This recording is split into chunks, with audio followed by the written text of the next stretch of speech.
question 3. Alors, on avait une solution, on avait 1 litre de NaCl à 2 mmol par litre. On avait 500 ml de glucose, donc 0,5 litre à 1 mmol par litre. Et 2 litres de Na2SO4 à 1 mmol par litre. La première chose qu'on nous demande, c'est de calculer l'osmolarité totale. Donc, l'osmolarité totale, ça va être égal au volume de NaCl, donc 1, multiplié par sa concentration, 2 mmol par litre, multiplié, en fait le NaCl il va se dissocier en Na+, et Cl-, donc on va multiplier par 2 vu qu'il se dissocie en deux particules. Alors ensuite on a le glucose, donc on a 0,5 litres, qu'on va multiplier par sa concentration, 1 mmol par litre, et le glucose il se dissocie pas, donc on s'arrête là. Ensuite on a le Na2SO4, donc on a 2 litres.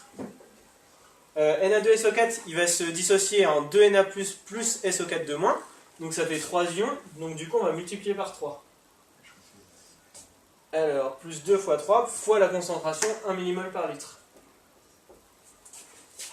On divise le tout par le volume total, donc 1 litre plus 2 litres plus 0,5 litres, ça fait 3,5 litres. Hop, et quand on tape le calcul, on trouve 3 milliosmoles par litre. Donc la question A, elle était bonne. Enfin, l'item A était bon. Alors ensuite, item B, on nous demande l'osmolarité associée à l'ion sodium. Donc en fait, l'osmolarité de l'ion sodium, c'est égal à la concentration en sodium. Vu que le sodium ne se dissocie pas en solution. Donc du coup, on va faire 1 litre fois la concentration en NaCl, donc 2 mmol par litre. Et là, on obtient une seule molécule de Na+, donc fois 1. On va rajouter les 2 litres de Na2SO4, multiplié par 2, parce qu'en fait, 1 Na2SO4, ça nous donne 2 molécules de Na+. Donc on multiplie par 2 vu qu'il se dissocie, et qui donne 2 molécules de Na+, multiplié par la concentration en Na2SO4, donc 1 mmol par litre. Pareil que tout à l'heure, on divise le tout par le volume total, donc 3,5.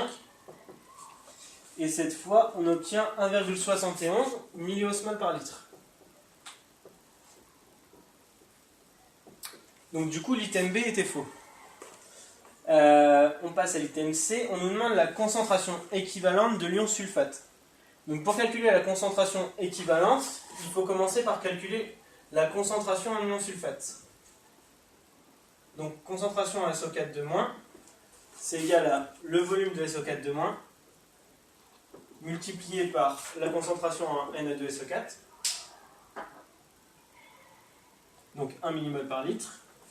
Et donc on en a un seul à chaque fois dans Na2SO4, et on divise par le volume total.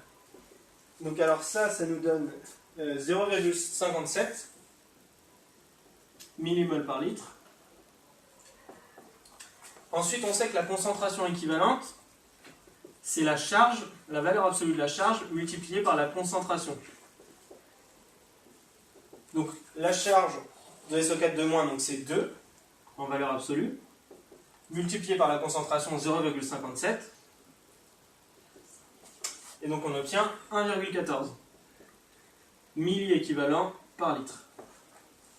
Donc du coup, la réponse C était fausse aussi, vu qu'on nous disait 0,57.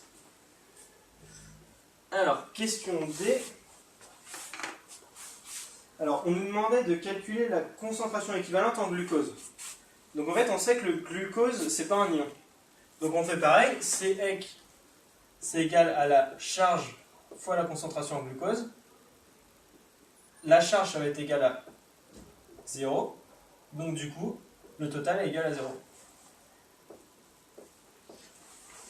Alors, ensuite, on nous demandait la concentration équivalente en Cl-. Donc du coup, c'est pareil, il faut calculer la concentration en Cl-.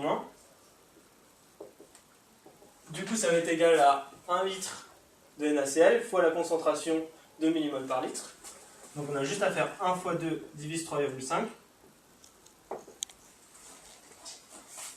Ça nous donne 0,57 mmol par litre.